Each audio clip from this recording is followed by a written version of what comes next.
La Universidad Técnica de Ambato y la Dirección de Gestión de Riesgos les dan la bienvenida a este evento. A continuación les presentamos estas recomendaciones en caso de emergencia. Mantener las vías de evacuación libres. Identifique las salidas de emergencia. Conserve la calma, no corra. En caso de sismo, aléjese de las ventanas, lámparas o puertas de vidrio. En caso de presencia de humo, salga del lugar. En caso de requerir atención médica, solicítelo al personal de seguridad más cercano. Siga las instrucciones del personal de gestión de riesgos y diríjase a la zona de seguridad o punto de encuentro. Mantener un distanciamiento seguro y siempre usar la mascarilla. Desinfectar las manos frecuentemente con agua y jabón. Permitir la ventilación en todas las áreas de reunión. La Universidad Técnica de Ambato y la Dirección de Gestión de Riesgos al cuidado y seguridad de la comunidad universitaria.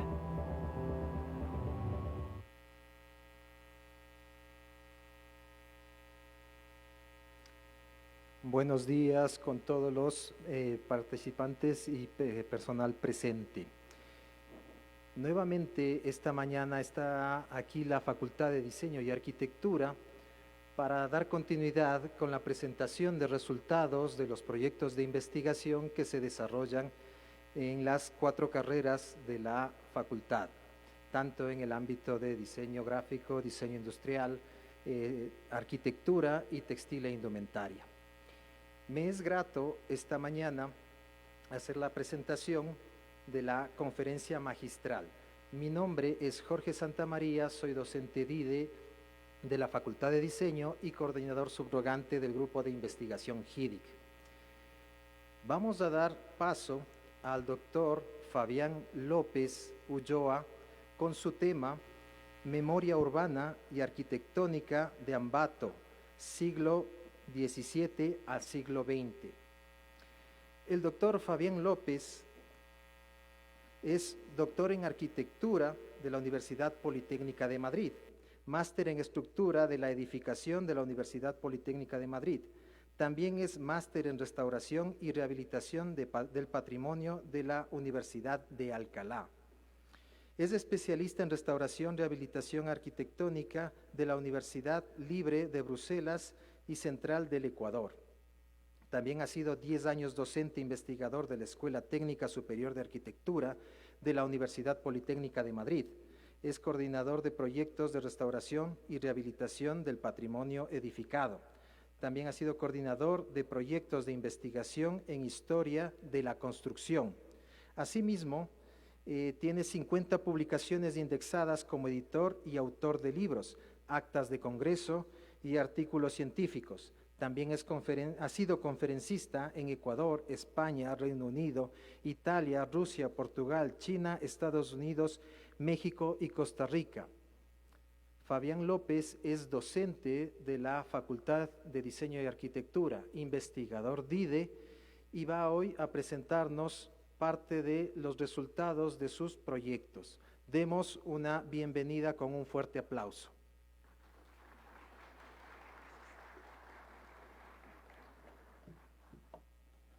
Buenos días con todos, muchas gracias por su asistencia. Sepan disculparme un poquito la voz, pero estoy pasando un proceso gripal. Bueno, la conferencia que he preparado para hoy tiene que ver con la memoria urbana y arquitectónica de Ambato desde el siglo XVII al siglo XX. Aquí se presentan también resultados de la última investigación que se realizó en la Facultad de Arquitectura relacionada con, con la primera mitad del siglo pasado. En esta charla vamos a ver más bien un esquema mucho más amplio de lo que es la historia de esta ciudad, de lo que ha sido la historia de esta ciudad. Para todos, o tal vez no tanto, es conocida la ubicación que tenemos, ¿no? Una ubicación tan privilegiada en medio de los Andes, una ubicación, digamos, los mejores sitios que tuvo América para ser habitados, de ahí también que hayan sido los sitios más poblados por los indígenas. De hecho, pues no podían estar en otro lado, sino en los mejores sitios, ¿no? pero cuando llegan los españoles, pues prácticamente son desplazados a zonas más altas. Sin embargo, ustedes ven este amplio panorama magnífico que tenemos aquí en nuestra ciudad con estos volcanes, y la modernidad ha sido la tónica con la que esta ciudad ha llegado hasta estos días. Lamentablemente, en esa parte de la modernidad se nos ha perdido también mucho de la parte histórica, de la parte patrimonial relacionada con el patrimonio arquitectónico relacionado con materiales, por ejemplo, ¿no? Con la construcción en piedra, con técnicas tradicionales. La ciudad de Ambato estuvo originalmente ubicada en la zona de Cachapamba, es decir, hacia 1535, ahí había un tambo en donde cuando llega Sebastián de Benalcázar, no hay documentos que testifiquen que fundó la ciudad, pero un tiempo antes estuvo en Mocha, donde sí hay testimonio de su presencia, y prácticamente deja testimoniado, se corrige o se colige que pudo haber sido en el 1535, cuando en este tambo de Ambato se asienta un grupo notable de españoles y empieza la ciudad a gestarse en esa orilla del río Ambato. Lamentablemente, cuando el volcán Huacarioirazo se hunde, porque era con grandes farallones que había quedado de una anterior erupción, estaba muy débil, pero lleno de nieve. Viene un terremoto en 1698, el volcán se hunde y todos esos lodos vienen por la cauce del río Ambato y arrasan con la ciudad. Es así como finalmente la ciudad se destruye y deciden pasarla a otro sitio, es decir, a donde actualmente se encuentra ahora, en la parte céntrica. Entonces, esto pasó en 1698. Pero un siglo después, la ciudad vuelve a tener otro terremoto. Hacia 1797, la ciudad sufre un devastador terremoto que destruye muchas de las estructuras de la ciudad. Para entonces había estado ya designado como corregidor de esta ciudad Bernardo d'Arquea. Bernardo d'Arquea, de origen francés, había pasado a España y de España pasó a Quito, al reino, a la Real Audiencia de Quito. En este sitio, Bernardo d'Arquea decide ampliar un poco más la ciudad. Ya no solo ese esquema central en torno al Parque Montalvo, sino un poco más hacia sus alrededores. Hace este nuevo plano en donde planifica, digamos, una nueva estructura urbana. Él era muy dedicado o muy aficionado al urbanismo. De hecho, también planificó un nuevo esquema, por ejemplo, para la ciudad de Riobamba. La ciudad de Ambato, conforme pasaron los años, más o menos ya entrando en el siglo XIX, tenemos esta bonita imagen pintada por Juan León Mera, que nos habla de cómo era el Parque Montalvo, por ejemplo, ¿no? Se ve todavía la antigua iglesia matriz de un costado, se ve la colina de Santa Elena al fondo, se ven las casas coloniales, o al menos de ancestro colonial alrededor.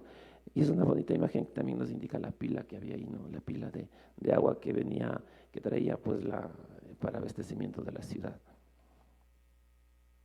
Hacia 1900 tenemos esta fotografía bastante interesante de Ambato, ¿no? Una ciudad en una sola planta, prácticamente no hay edificaciones de dos plantas más que el municipio y la Casa Jáuregui frente al Parque Montalvo, y está todavía la antigua iglesia colonial de la Matriz. Como ven, una iglesia colonial que tenía una placita enfrente hacia la calle Bolívar, una iglesia maravillosa, muy, muy bonita, pero que también siempre con este asunto de la modernidad, hacia 1900, los ambateños y la comunidad eclesiástica decide que se haga una nueva iglesia matriz. Entonces derrocan esta iglesia y construyen la nueva matriz de Ambato. Y entrado en el siglo XX prácticamente, ya ustedes ven ahí un automóvil, la ciudad todavía se mantenía bastante intacta, con un esquema todavía de construcciones de tipo colonial, casas de un piso de adobe, los empedrados también combinado con adoquines. Y pues como ustedes ven, esta por ejemplo es la calle Bolívar, ¿no? Bastante interesante cómo se mantenía aún entrado ya el siglo XX. También tenemos esta bonita fotografía de la Plaza Urbina. Esta fotografía hacia 1970, ¿no? En donde vemos cómo todavía la ciudad estaba estructurada, en este caso con respecto a los materiales. Es decir, plantas la primera planta construida con adobe y las segundas plantas con bareque. Un esquema de construcción que se mantuvo por mucho tiempo en Ambato, más bien de corte popular, porque casas, en cambio, que se permitían sus propietarios tener unas edificaciones un poco más, digamos, con más gasto, las hacían en piedra, ¿no? Con fachadas de piedra. Como por ejemplo estas casas, ¿no? Que vemos alrededor de lo que ahora es el Parque 12 de Noviembre, ¿no? Donde estaba la antigua estación del tren que llegó a Ambato hacia 1906.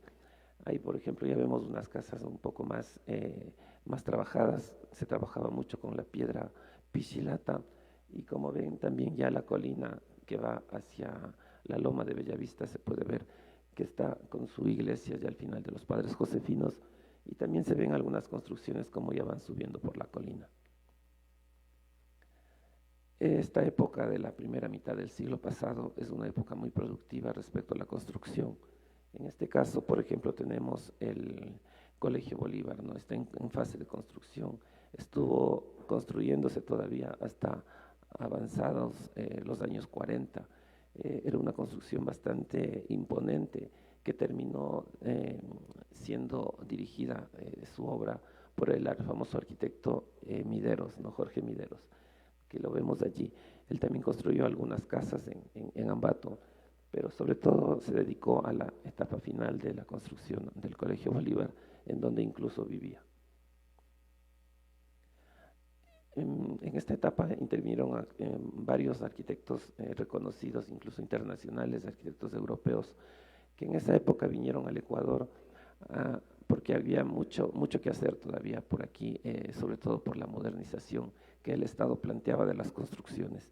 Es decir, arquitectos como Augusto Ried, que es el que vemos en la imagen, que diseñó el municipio de Ambato, el Palacio Municipal, o también teníamos otros arquitectos como Antonino Russo o los mismos hermanos Durini, que diseñaron el Parque Montalvo, o también incluso el cementerio de la Merced, con esa gran portada de piedra. Hacia 1928 hay una publicación muy interesante sobre Ambato que se llama La provincia de Tungurahua. En esta publicación ya se hace eco, ¿no? De los edificios monumentales que tenía Ambato, unos edificios patrimoniales muy interesantes, como se puede ver ahí, con el mismo Colegio Bolívar o también con algunas casas particulares, y también siempre teniendo presente esos detalles arquitectónicos, ¿no? Lo que se llama el repertorio formal de la arquitectura, es decir, todo aquello que acompaña a la arquitectura, como pueden ser puertas, ventanas, detalles arquitectónicos, frisos, molduras, cornisas, ménsulas, balcones, ¿no? Y es como se construye entonces la ciudad, sobre todo con piedra pichilata. La piedra pichilata era un recurso muy abundante aquí en la zona, una mina muy importante en la zona de Pichilata. La piedra realmente es una toba volcánica. El nombre de Pichilata la toma del sitio en donde está, porque ahí se llama Pichilata, pero es una toba volcánica producto de la acumulación de cenizas que por miles de años se han compactado y que en este caso son producto del volcán Tungurahua. Aquí vemos cómo el Parque Montalvo se realizó en 1911, estuvo ya inaugurado, en donde antes era una plaza de mercado. Se decide poner la estatua o el monumento a Juan Montalvo, y como vemos allí, este monumento todo el parque fue diseñado por Lorenzo Durini y su hijo Francisco Durini Cáceres. Nosotros en el proyecto que acabamos de entregar hemos hecho el levantamiento del parque, como se puede ver ahí. Hemos hecho un levantamiento a detalle de todo lo que es el recurso arquitectónico, ¿no? Hay que tener en cuenta, y si alguna vez pasan por el parque, que esas rejas, por ejemplo, fueron traídas de Europa. El monumento fue traído de Italia, fue encargado a Italia. Allí se hizo también el monumento, se hizo todo lo que es las piezas que componen este monumento. Y lo curioso es que como estas cosas no se hacían aquí, había que viajar a Europa los arquitectos a encargar estas obras para que las hagan, y luego venían por barco. la traída de estas piezas tomaba alrededor de un año. Entonces, desde que le encargaron en 1909, prácticamente hasta 1911 recién se pudo armar estas piezas para que quede inaugurado el parque. Todavía se puede ver alrededor del parque las antiguas construcciones y no tenemos todavía evidencia de grandes edificios. Pero en este otro sí, ya lo tenemos. Por ejemplo, ya se puede ver al fondo el Palacio de la Gobernación, que se hace, es una nueva modernidad igual, a expensas de demolición de antiguas construcciones. Se levanta ese imponente Palacio de la Gobernación y también vemos cómo alrededor del parque comienzan a subir las edificaciones a doble altura. En esta época también, a partir de 1904, se origina o surge la idea de derrocar la antigua matriz para construir la nueva matriz. Se edifica esta nueva matriz que tomó alrededor de 40 años su construcción y estuvo plenamente en vigencia ya para los años de 1940. Tenía un interior muy interesante, era una iglesia de planta basilical, además tenía 5 naves también, y tenía un esquema bastante imponente, ¿no? Muy apegado a un estilo de influencia neorrománico. En esa época también se hace el mausoleo a Juan Montalvo, hacia 1932, haciendo alusión a los 100 años de su nacimiento. Y ahí vemos al arquitecto Mideros parado junto a una de las columnas del ingreso al mausoleo, que además se lo construye también en un estilo muy en boga en aquel tiempo, que era el Art Deco, el interior Art Deco, pero por afuera un estilo totalmente neoclásico. Este Art Deco también entró en Ambato con mucha fuerza, ¿no? Entró con edificios muy imponentes, muy destacados, como el famoso Banco de Préstamos, ubicado en la esquina de las calles Castillo y Sucre, o incluso el Banco Central, en las actuales calles Bolívar y Mera, donde funciona el Banco del Estado.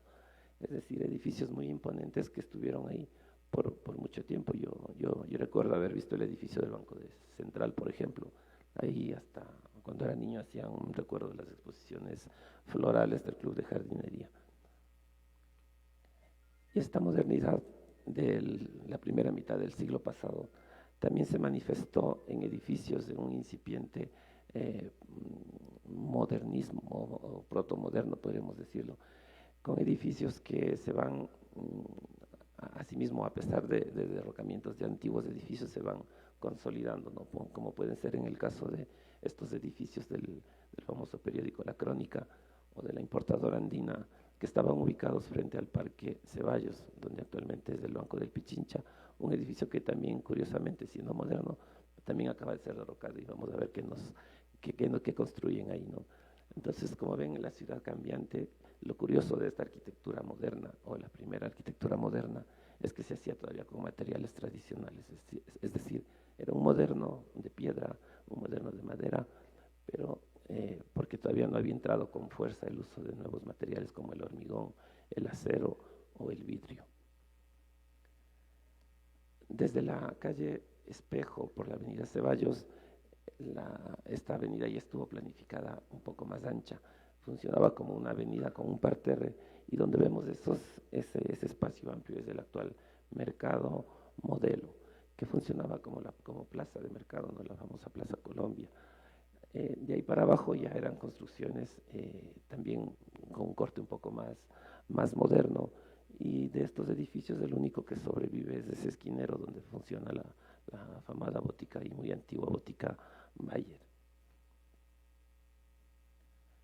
Alrededor de la ciudad, es decir, los extramuros de la ciudad, que era el mismo centro, como la ciudad era tan pequeña, empiezan a surgir también las villas que en principio rodearon el centro, estaban en torno a la Plaza Urbina o también en la Merced. Por ejemplo, la Merced, nadie pensaría, ¿no?, que era una zona de villas, pero habían muchas villas y estaban con retiros, sino que con el tiempo el municipio autorizó pues que se ocupen los jardines y se hagan los edificios que actualmente se ve.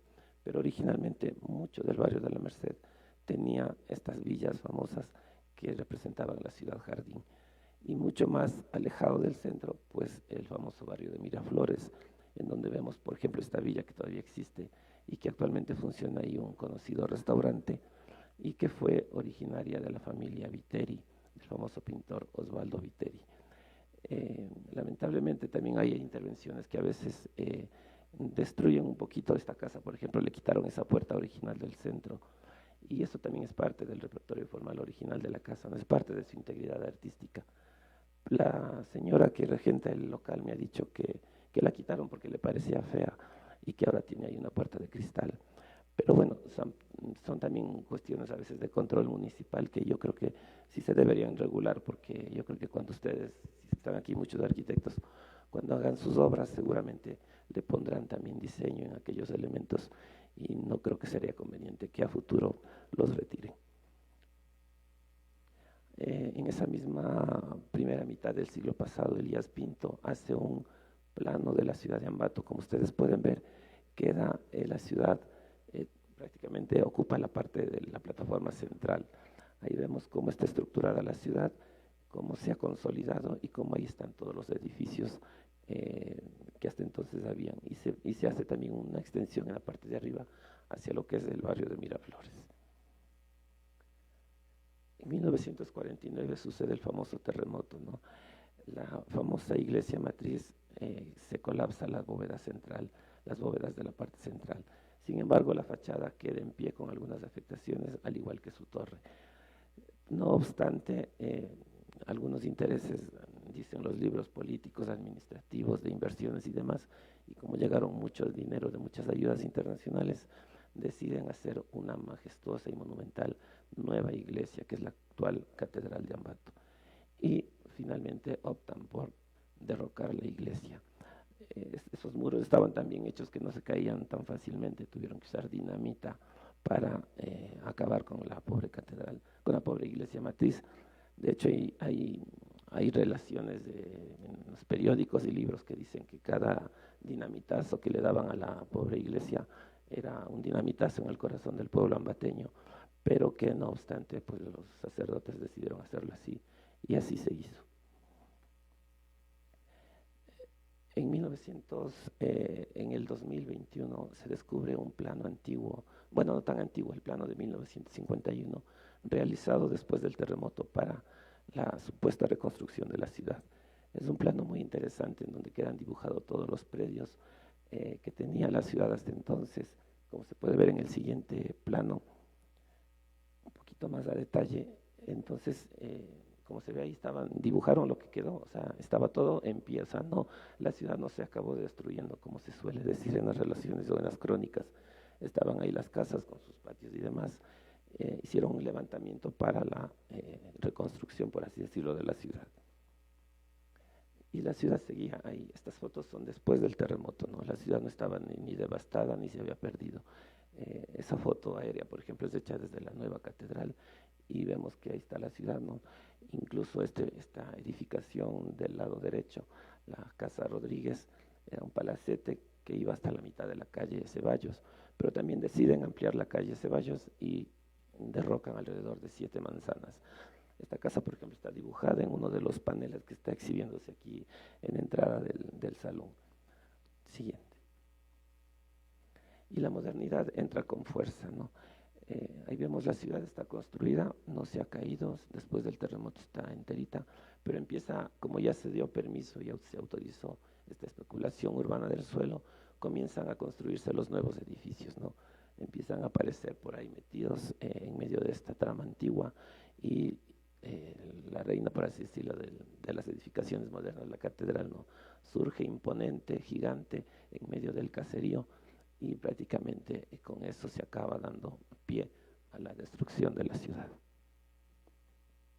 Aquí tenemos otras fotos de 1960, es decir, 11 años después del terremoto, y la ciudad está ahí todavía, está enterita, ¿no? Con sus techos, con sus tejas. Esta es una foto hacia la capilla de la Medalla Milagrosa, o incluso en esta otra que era la fiesta de la fruta y de las flores, que bajaba por la calle Ceballos, cuando todavía era angosta, es decir, cuando antes de ser derrocadas sus 7 manzanas. Vemos cómo están ahí los edificios de la avenida Ceballos hacia 1963. También tenemos esta foto interesantísima aérea de 1963 con todo el centro histórico intacto. Lo único que destaca ahí de nuevo es la catedral, la nueva catedral, en frente al Parque Montalvo, y quizás unas 2 que 3 casitas que se hicieron, ¿no? Pero todo lo demás está ahí, ¿no? Son esas típicas fotos de los centros históricos que estamos acostumbrados a ver en ciudades propias como Quito, Cuenca o así, pero que Ambato también lo tenía. Lamentablemente, todo fue derrocado. Esto también son fotos incluso mucho más recientes, de 1995, del 2003, pero todo ha ido desapareciendo una tras otra y hemos ido perdiendo ese bonito patrimonio que tenía la ciudad. Una imagen actual aérea de la ciudad muestra cómo está ahora la ciudad, ¿no? Es un entreverado de construcciones nuevas, eh, no con muy buen orden ni acabado. Y si vemos la siguiente diapositiva, vamos a ver esa comparación, ¿no?, entre lo que había en el 63 y lo que tenemos al 2023. Entonces creo que la destrucción ha sido generalizada y prácticamente no ha quedado nada. Ventajosamente, los edificios más representativos están en pie. Está como el Colegio Bolívar, por ejemplo, que también lo hemos dibujado a detalle y que también están en los paneles que se exhiben a la entrada. O estas famosas casas, ¿no?, del Portal, que también estuvieron condenadas a desaparecer, porque en el plan regulador del 51 la línea de fábrica daba para que se retranqueen. De hecho, el edificio que vemos al final se hizo ya retirándose alrededor de 5 metros, con lo cual estas casas estaban condenadas a desaparecer. Ventajosamente, no sé si por asuntos económicos, quizás no tuvieron el dinero como para hacer edificios, se salvaron, hasta que ya entró en vigencia la ley de patrimonio y finalmente pues ahora ya están conservados. A través del proyecto que entregamos hemos tratado de recuperar todo ese bagaje histórico, ¿no?, sus detalles arquitectónicos, sus puertas, sus aceros, sus herrerías, sus aldabas, es decir, todo aquello que refleja parte de esa historia de la ciudad. Y tenemos también edificios que están ahí, ¿no?, a veces un poco perdidos en medio de la modernidad, pero que nos dan fe de lo que hubo, ¿no?, de lo que existió, de esa recomposición, de ese eslabón perdido de la arquitectura, que sobre todo en la juventud convendría saber que existió y que fue tan importante como lo fue el de otras ciudades. O el mismo Parque Ceballos, ¿no?, con el monumento a Pedro Fermín Ceballos. O casas particulares que todavía existen, que están por ahí, o el mismo, la misma capilla de la Medalla Milagrosa. Otros son fiel testimonio incluso de materiales, ¿no? Por ejemplo, esta casa es única en Ambato, es una casa de bareque con molduras de madera, por ejemplo, ¿no? Yo no he visto otra casi parecida. O estas casas de piedra, pichilata, unas enlucidas, otras sin enlucir, en donde también se ve el testimonio de lo que ha podido salvarse. Y si hablamos de interiores, también vemos el esquema de los tipos constructivos, ¿no? Por ejemplo, la casa de Montalvo con esos amplios y anchos muros de más de 1 metro, o la casa, el famoso hotel Casa Blanca con ese interior, con esa doble altura, o incluso un rincón típico de la casa Museo Pachano La Lama. Qué decir también de los interiores, por ejemplo, de la casa de Montalvo o la misma casa del Museo del Portal. Como ven, las épocas quedan reflejadas, ¿no? En un caso, un portón típico de una casa de esquema colonial, que es la casa de Montalvo, frente a un portón típico republicano, como es el centro cultural de esta misma casa universitaria. Aquí también una ventana típica de tipo colonial de la casa de Montalvo, frente a otra más republicana del Museo Pachano La Lama. Y si hablamos de materiales como el bareque todavía existe o está presente, por ejemplo, en la casa que fuera del escritor Pedro Fermín Ceballos. Con el bareque se construyeron segundas plantas hacia el exterior y todos los interiores servía como divisiones, ¿no? Un material alivianado construido con carrizo y con lodo que luego se enlucía. Casas republicanas con detalles arquitectónicos muy interesantes, como la misma imprenta Morejón, la casa de la casona universitaria, y también desde el aire pues hemos podido testimoniar cómo estas construcciones todavía están presentes o se dejan ver en la malla urbana de la ciudad. También hemos hecho una historiografía de algunos edificios, ¿no?, como por ejemplo la Gobernación, en etapa cómo se estaba construyendo, cómo quedó finalmente con ese frontis, cómo ese frontis se cayó en el terremoto y finalmente cómo fue reconstruido, ya no completamente, pero ahí está el edificio. También entró una época muy interesante respecto al Art Deco, con edificios muy importantes, sobre todo en la arteria vial de la calle Juan Benigno Vela, entre el Parque 12 de Noviembre y el Mercado Modelo, ya que era una arteria muy comercial que enlazaba el punto de la estación del tren con el mercado. Entonces se establecieron ahí comerciantes muy importantes que hicieron este tipo de edificios, ¿no? Muchos de ellos están ahí, ¿no? Conviene que los veamos, que los miremos y que nos detengamos un poquito más a ver esos detalles que nos ofrecen. Aquí también tenemos otro que todavía subsiste, ¿no? Este edificio estuvo también condenado a perderse, pero bueno, fue declarado patrimonio, actualmente ha sido comprado por una cooperativa y va a ser restaurado para cooperativa, pero en el mismo edificio. Pues, para hacer el registro ha sido necesario entrarnos a los edificios, subirnos a sus estructuras, tomar medidas, ensuciarnos, por así decirlo, para poder tomar todo el detalle y poder dejar patentizado en un documento escrito. Y hemos sacado los tipos arquitectónicos, muros de adobe, muros de piedra, paredes de bareque. Y también hemos hecho la restitución gráfica de todo el material, por ejemplo, del repertorio formal.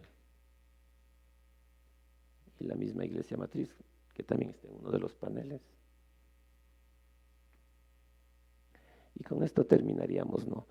En el siglo XVIII, cuando el padre Mario Cicala, que era un sacerdote jesuita, vino o vivió 15 años en Ambato, hizo una relación que decía que viniendo de Arequipa y Lima el señor Montúfar, marqués de Selva Alegre, para ser presidente de la ciudad de Quito, en cuanto llegó a la cima de la colina sobre la ciudad de Ambato, se quedó parado estupefacto, casi por una hora entera, y como extasiado y encantado al ver la gracia, amenidad y delicia, faltándole expresiones y frases para explicar el extraordinario deleite y satisfacción de que disfrutaba al ver ciudad tan singular en su planta, simetría y amenidad, de tal manera que en los 8 años que duró su presidencia, 2 veces quiso veranear en esta ciudad, a la que llamaba ciudad de las más amenas delicias.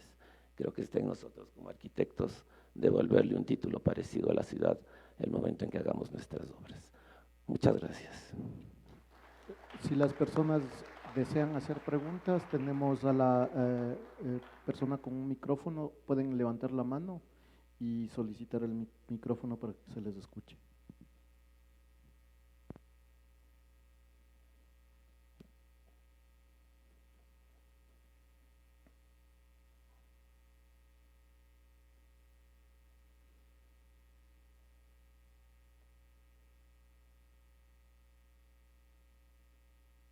Aquí hay un...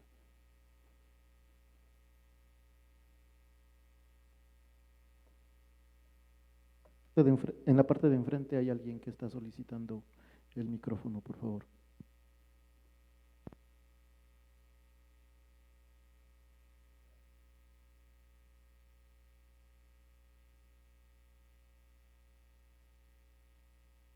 Gracias, Fabián, por la exposición amplia, detallada, gráfica y oral,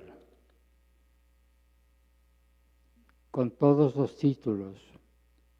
Creo que es digno que una persona capacitada se dirija a este público también seleccionado. De alguna manera, falta también explicar, por la falta de tiempo tal vez difícil, autores de las principales fotografías, en este caso, Josecito Paredes, quien fue uno de los principales actores del arte fotográfico que se presenta acá.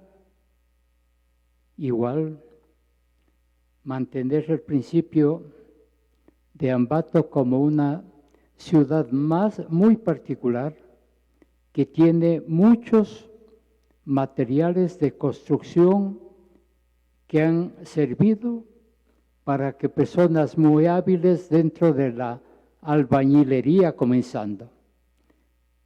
Luego el maestro mayor, el ingeniero y el arquitecto puedan hacer las importantes construcciones que supieron o que pudieron permanecer incólumes cuando ocurrió el terremoto del 5 de agosto de 1949. Felicito la acuciosidad en este trabajo por esta guianza que debemos dar a quienes quedan a nuestra espalda en su edad para que tengan un espacio y fundamentos para querer de veras a Ambato como una ciudad en la que, usando los materiales que mencioné, muy particulares, el adobe, el tapial, en ciertos casos, y muchos de ellos, la piedra pichilata muy particular de esta ciudad, que se explota en el sector de la viña, cerca a la viña, en el punto llamado Illina, que corresponde a la parroquia Pichilata. No quiero abundar más en mi apreciación del trabajo de este sobresaliente ambateño, que no es fama, pero que sí sus ejecutorias han sido regadas en algunos países europeos. Creo que ustedes sabrán aquilatar como alumnos quienes están acá los valores que tienen todos y cada uno de sus profesores, que esa es la base y fundamento de todas las acciones que ustedes podrán alcanzar con fundamentos bien basados, el título profesional y la lucha por el prestigio que un buen profesional debe alcanzar. Muchas gracias.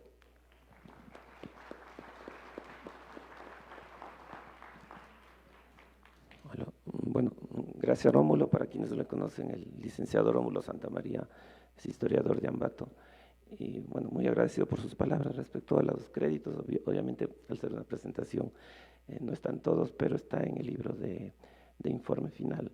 Casualmente, justo de José Paredes, su nieto, me facilitó todas las fotografías, el archivo original, y está totalmente citado. Muchas gracias.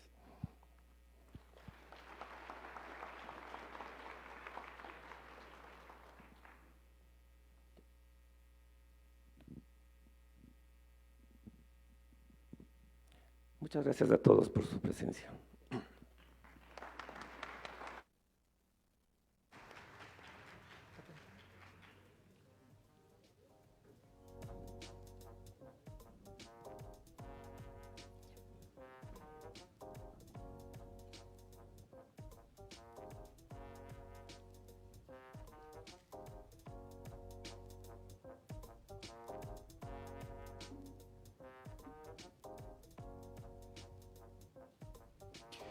Muy buenos días, Radio Preuniversitaria y Unidad Móvil de la Carrera de Comunicación. Nos encontramos en la segunda Feria Internacional de Investigación que cuenta con ponencias magistrales de distintos docentes e investigadores de Ambato. Leslie, ¿qué opinas de las conferencias expuestas? Buenos días, Rómulo. La verdad, esto me parece demasiado increíble en el sentido de que es una apertura para que todos los estudiantes conozcan más sobre diferentes cosas. Ahorita vamos a tener la presencia del doctor Fabián López, el exponente magistral, con su tema Memoria Urbana y Arquitectónica de Ambato, siglos XVIII al XX. Buenos días, doctor. Gracias por estar aquí. Le vamos a hacer algunas preguntas respecto a lo que acaba de exponer. Ro. Sí, muy buenos días, doctor. Primeramente queremos agradecerle por la apertura. Es un honor contar con su presencia. A continuación vamos a conversar más un poquito sobre su ponencia para aclarar ciertas dudas que nos quedaron. Leslie, ¿puedes continuar con la primera pregunta? ¿Qué elementos arquitectónicos o estructuras históricas considera usted que aún se conservan y forman parte del patrimonio de Ambato? Sí, bueno, perdón. Por suerte todavía tenemos 3 tipos arquitectónicos visibles. Son muy poquitos, pero nos dan fe de esa parte histórica de la ciudad. Por un lado tenemos la única prácticamente casa de ancestro colonial, que es la casa de Juan Montalvo, que casualmente quizás por el personaje se ha mantenido y que es importante ver, ¿no? Conocer esos muros anchísimos de casi más de 1 metro y que prácticamente ya no hay ninguna más que esa en la ciudad. Otro tipo arquitectónico está relacionado con la piedra piscilata. De esos tenemos algunos, como el mismo Colegio Bolívar o los principales monumentos históricos, y también algunas casitas de bareque, como la casa de Pedro Fermín Ceballos en su 2ª planta. Entonces, lo que hemos testimoniado son esos 3 tipos arquitectónicos que son los que quedan patentizados en el producto de la investigación. ¿De qué manera contribuye el conocimiento de esta historia arquitectónica al desarrollo y preservación de la identidad cultural de Ambato? Sí, nosotros ante todo estamos haciendo un proyecto de memoria, de recuperación de la memoria histórica de la ciudad. Es decir, cuando se pierde un testimonio gráfico, o en este caso arquitectónico, la gente o las nuevas generaciones no reconocen esa parte importante de la historia de la ciudad. Y como se ha derrocado demasiado, ha quedado pocos testimonios. Entonces, a través del recurso de la memoria, estamos intentando enlazar este eslabón casi perdido, digamos, de la arquitectura en un documento gráfico, para que quede como testimonio de la parte de nuestra cultura y también para proyectar aquellos edificios que todavía existen como contenedores también de nuevas actividades y que pueden ser rehabilitados, que incluso también se pueden insertar en la matriz productiva de la ciudad con nuevas actividades. Bueno, doctor, muchas gracias por impartir sus conocimientos con nosotros. De parte de la carrera de comunicación de la radio preuniversitaria, le agradecemos por su presencia. Muchas gracias a ustedes. Volvemos por la tarde con la unidad móvil de la carrera de comunicación.